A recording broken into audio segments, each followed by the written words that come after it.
My name is Seraphina, and I am saying this with a steady heart and trembling hands, because there are confessions that do not belong to silence anymore.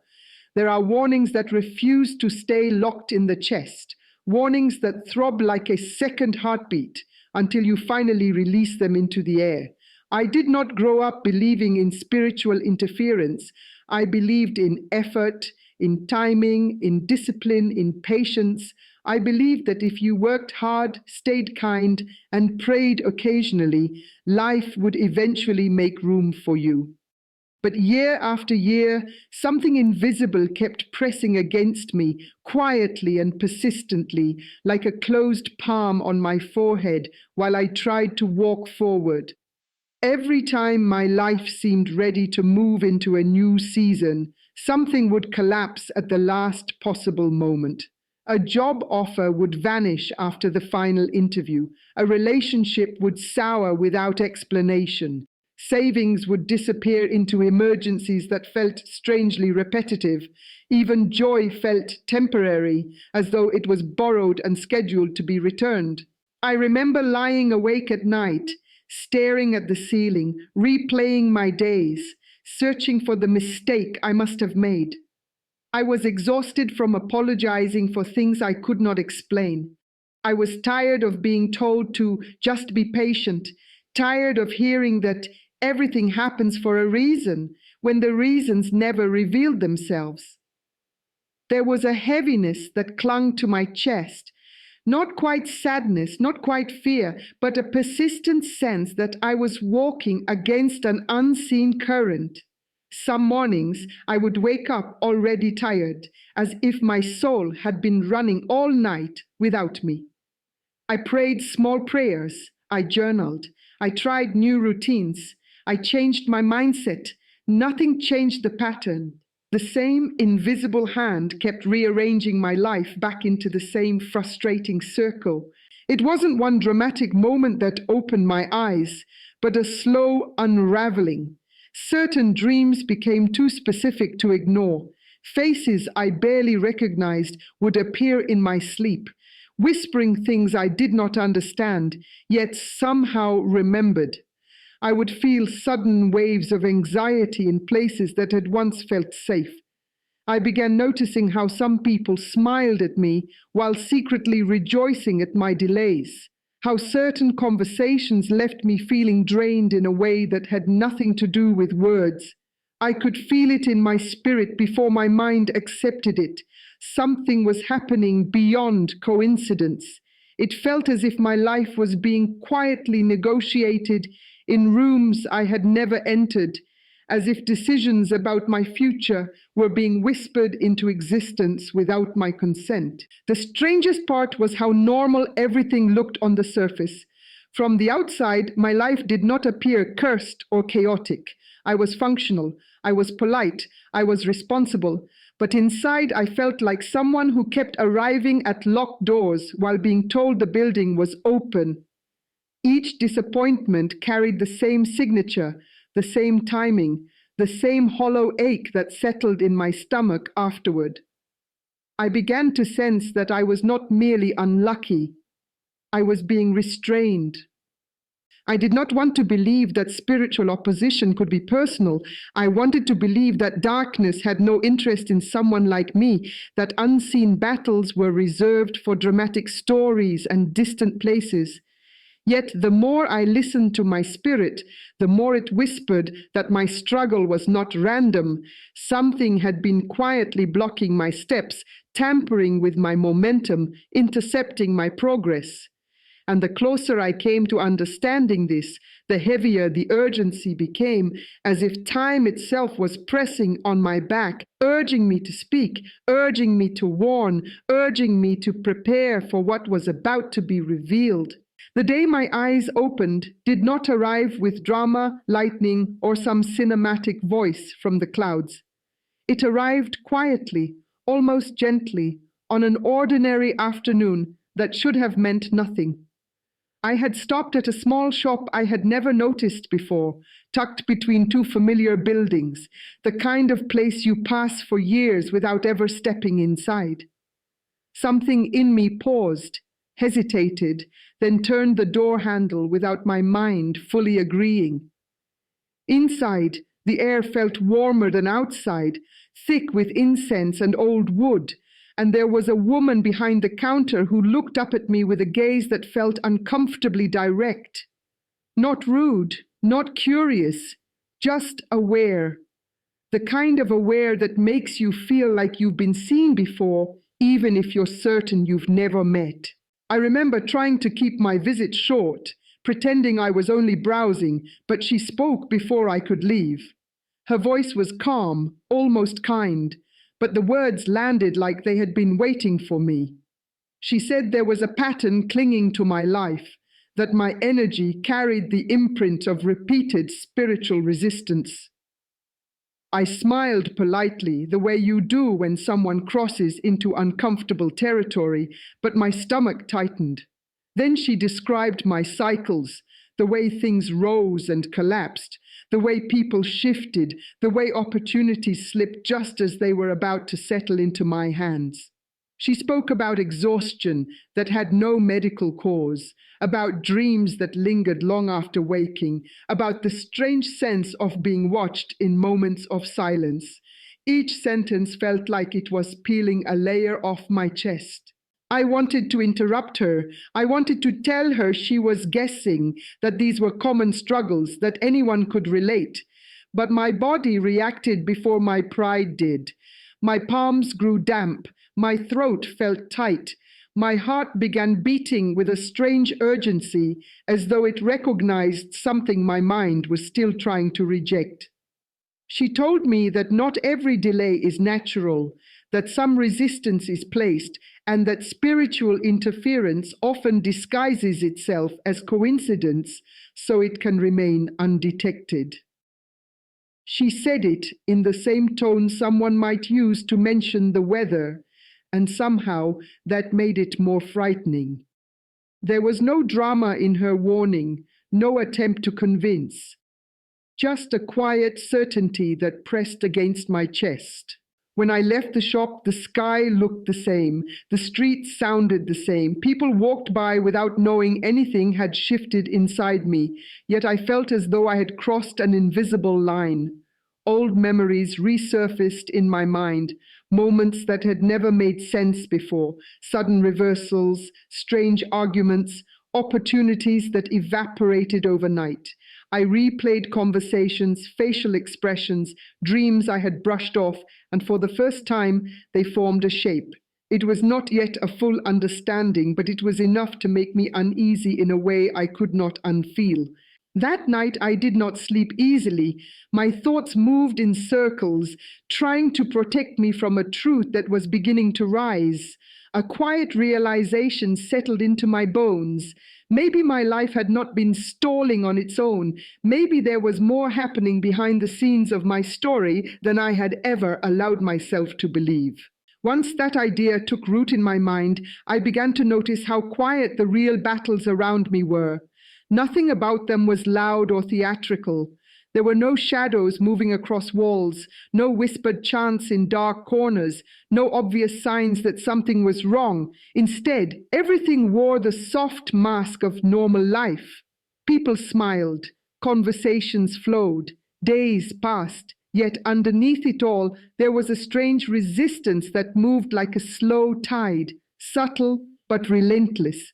It was as if my life had entered a kind of invisible checkpoint where everything had to be delayed, questioned, filtered, and sometimes quietly denied. I began to understand that if there truly was a spiritual war, it was nothing like the dramatic stories people imagine.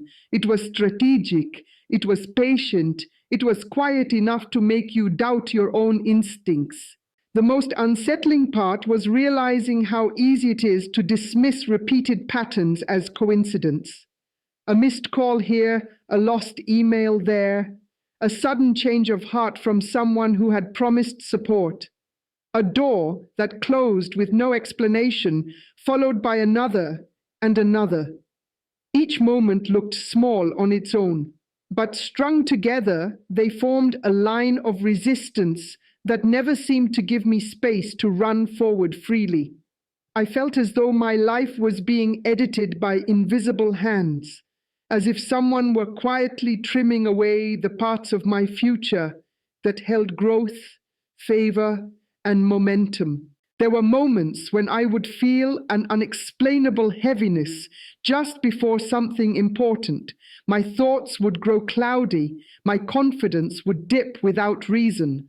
I would hesitate at critical moments, almost as if something inside me was being gently pressed to pause.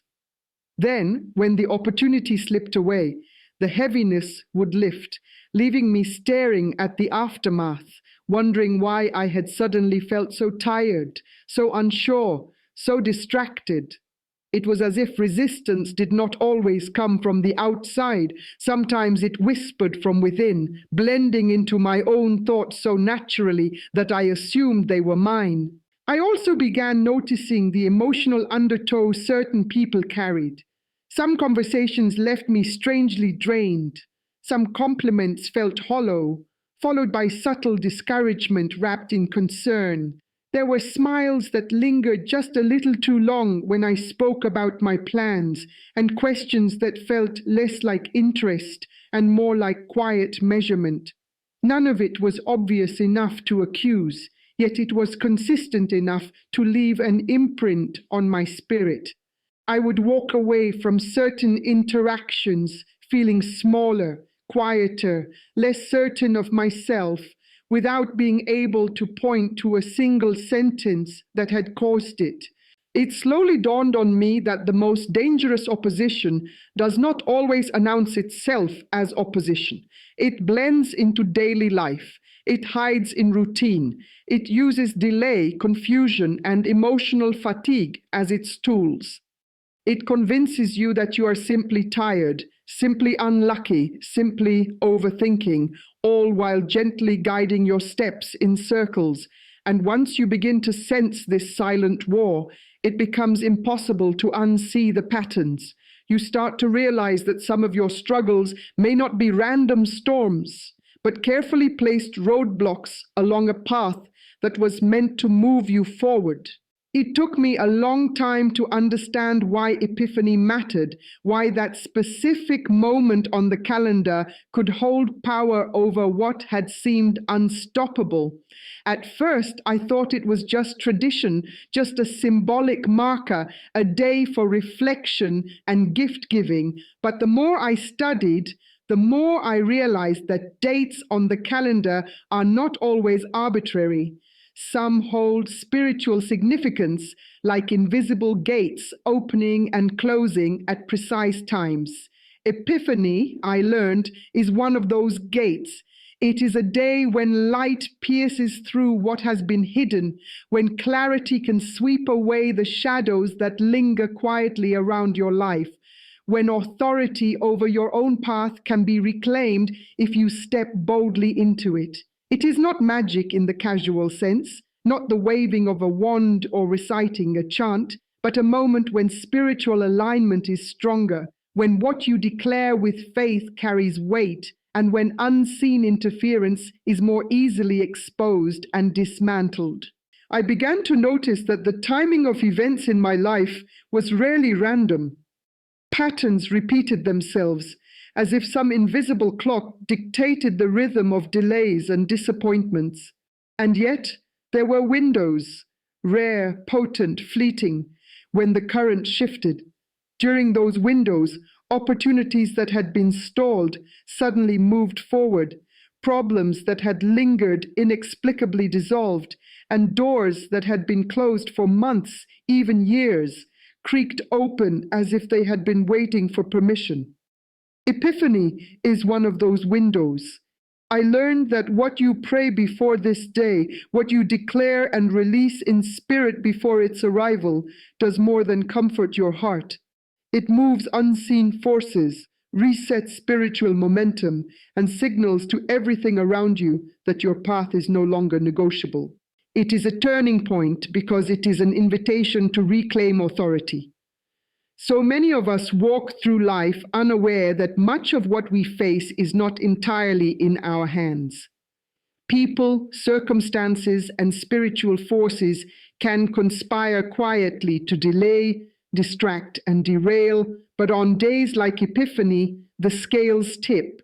You are allowed to step forward and say clearly and boldly, "This is mine, this is my time. No hand, visible or hidden, can hold me back." The significance is subtle, but it is there in the rhythm of the universe, in the shift of energies, in the readiness of the spiritual realm to acknowledge your voice. I started approaching the days leading up to Epiphany differently.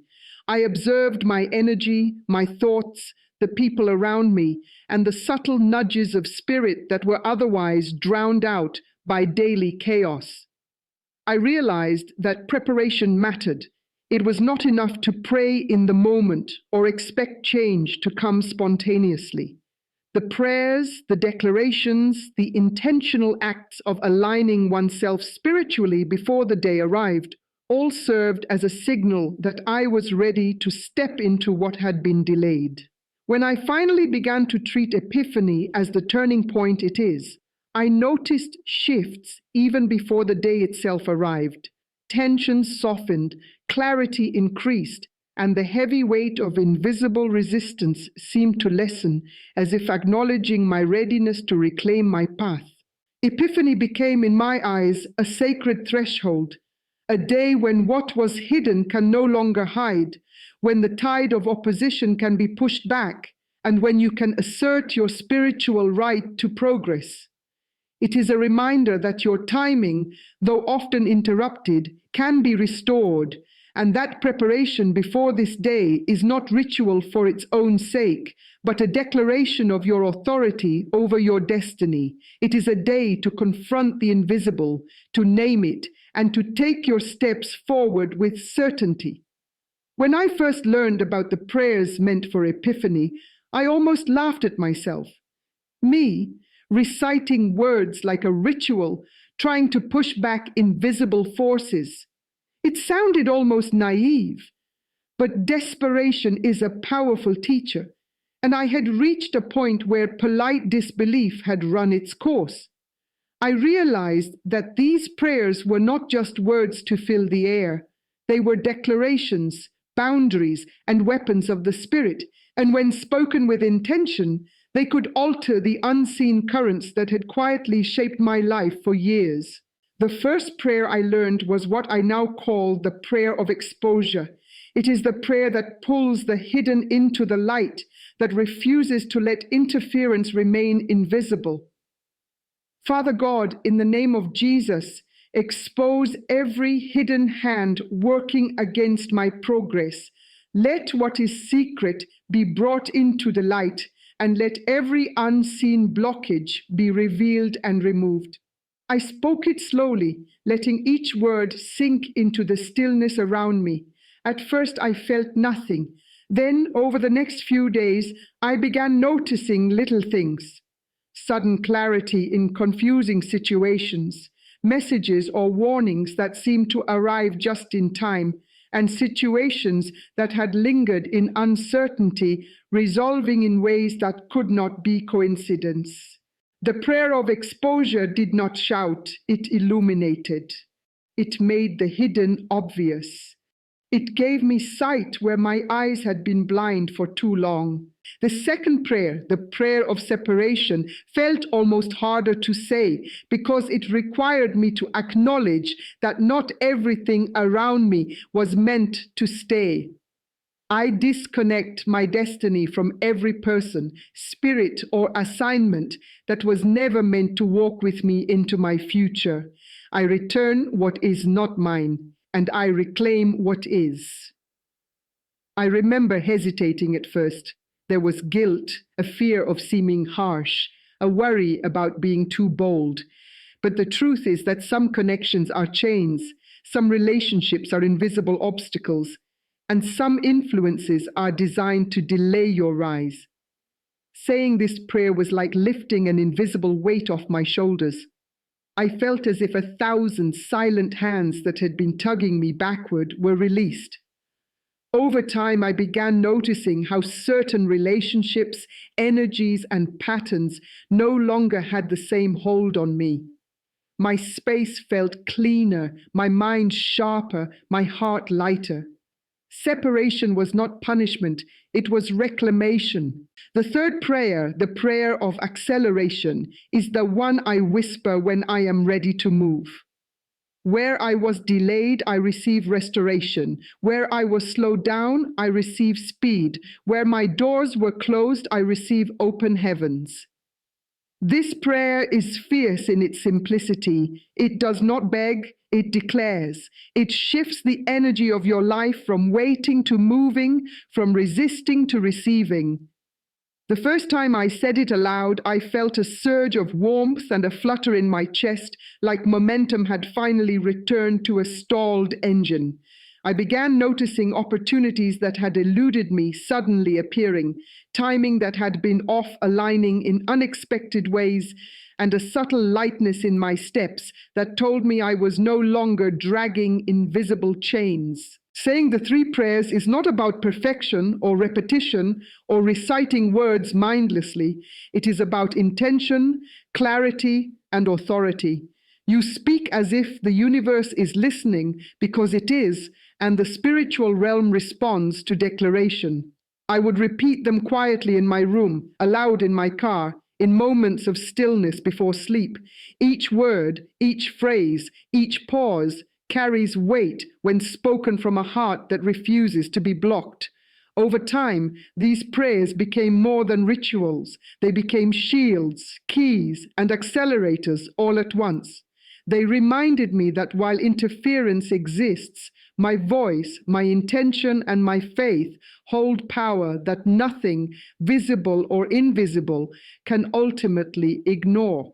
After I committed to those prayers, after I spoke them aloud with intention, the shift did not arrive in the way I had imagined. It was not a sudden, cinematic change where everything around me exploded into clarity. No, the shift was quieter, subtler, but far more profound. It began with small signs, moments that made me pause and notice, moments that whispered to me that the energy around me was no longer the same. People who had drained me slowly began to drift away, some naturally, some with barely a trace, as if the universe itself was easing their grip on my life. Situations that had been locked in endless delay began moving forward with ease I had not known before. A conversation that once would have turned into a confrontation ended in resolution. A plan that had been stalled for months suddenly found momentum. It was like walking through a fog and suddenly realizing the fog had lifted just enough to see the next step clearly. Even more startling were the shifts within me. I felt lighter, not just physically, but spiritually and emotionally. The tension that had clung to my chest for years seemed to unravel itself, strand by strand. Decisions that had felt heavy and impossible became manageable. Opportunities no longer intimidated me. They seemed to arrive at the right moment, rather than forcing me to chase them relentlessly. My mind felt sharper, my instincts more accurate. It was as if the prayers had not only removed invisible barriers from my path, but had also restored the compass I had lost along the way. I began noticing my own resilience, my own clarity, and my own authority over my destiny in ways I had never trusted before. The world around me also responded. Doors that had remained shut for no apparent reason opened. Meetings that once ended with polite refusals now turned into confirmations. Supportive people, previously hidden in plain sight, emerged at exactly the right time. It was as if the universe had been waiting for me to reclaim my spiritual authority before it allowed my surroundings to realign in my favor. I began to see that the resistance I had felt for so long was not a reflection of my worth or effort. It had been deliberate interference. And once I learned how to reclaim my voice and assert my spiritual boundaries, the interference lost its grip. Perhaps the most striking shift was the sense of permission I felt to move forward without fear. For years I had hesitated, afraid that any step might trigger another delay, another block, another betrayal. But as the days passed after the prayers, hesitation began to melt away. I could take action without second-guessing myself, speak my truth without apology, and pursue opportunities without dread. It was not reckless freedom, it was intentional liberation. I began to trust the timing of my life in a new way, recognizing that obstacles were no longer arbitrary or unchangeable. I had reclaimed authority over the pace, direction, and energy of my journey. And slowly, imperceptibly at first, I began to understand a deeper truth. The path I had been walking, the one I thought was stalled and blocked for reasons beyond my control, was now realigning itself with the potential I had always carried. It felt like someone had finally removed the invisible chains I had been dragging without knowing it. The world had not changed exactly, but I had. And that shift was enough to make everything begin moving differently around me. Now, listen closely, because this is the part that cannot be sugar-coated or brushed aside. For too long, you have been carrying invisible weight, dragging chains that no one else can see, but that have shaped the very rhythm of your life. Doors have closed, opportunities delayed, joy interrupted, all while you struggle to convince yourself that it was coincidence, that it was timing, that it was simply how life works. But deep down, your spirit has known the truth. You have felt it in the hollow spaces where hope should have lived, in the moments when your heart quickened for no reason, in the exhaustion that no sleep could fix. You have felt the invisible resistance pressing against your dreams, and you have felt powerless because the world tells you that power is only what you can see. I am telling you now that the power you seek is not outside you. It never has been. The chains, the delays, the blocks, they were never natural. They were placed, arranged, and maintained by forces that thrive in secrecy and feed on hesitation. And if you continue to ignore them, continue to whisper polite prayers without intention, continue to pretend that repeated patterns of frustration are merely life, you will wake up 1 year from now, another year gone, another set of doors closed, and ask yourself again why the same story repeats. You were not meant to live under invisible oppression, to be slowed and stalled while your potential gathers dust. You were meant to rise. You were meant to move forward. You were meant to walk through your path without fear, without interference, without being questioned or delayed at every turn.